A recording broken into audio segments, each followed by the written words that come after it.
বাবা ও তার পরেশগার মেয়ের গল্প। রফিকুল ইসলাম একজন সাধারণ অফিস কর্মচারী। তার মেয়ে নুসরাত জাহান বিশ্ববিদ্যালয়ের ছাত্রী। নুসরাত ছোটবেলা থেকেই ধর্মপরায়ণ, নামাজ রোজায় নিষ্ঠাবান।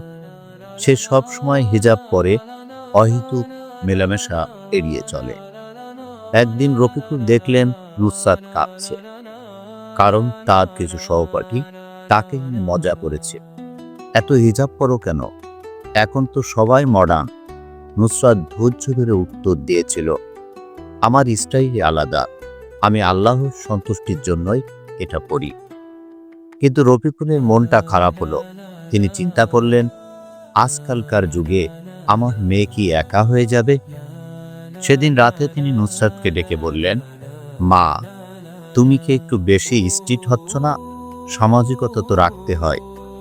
নুসরাত মৃদু হেসে বলল, বাবা, ইসলাম সামাজিকতা শেখায়, কিন্তু হারামে লিপ্ত হতে নিষেধ করে। আমি বন্ধুত্ব রাখি, কিন্তু সীমার মধ্যে থেকে। রফিকুল কিছুক্ষণ চুপ থেকে বললেন, তোমার সাহস দেখে আমি গর্বিত, কিন্তু কখনো কখনো ভয় হয় সমাজ তোমাকে গ্রহণ করবে তো। নুসরাত কুরআন শরীফ থেকে একটি আয়াত তেলাওয়াত করলেন, নিশ্চয়ই আল্লাহর সাথে অন্য কোনো ইলাহ নেই, আর আল্লাহর রূপানি যেন মুমিনগণ ভরসা করে। সূরা তাগাবুন।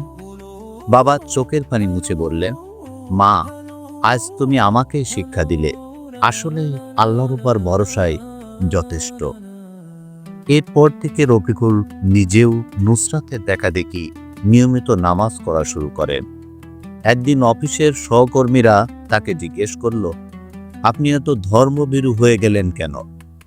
রফিকুল গর্বিতভাবে বললেন, আমার মেয়েই আমার শিক্ষক।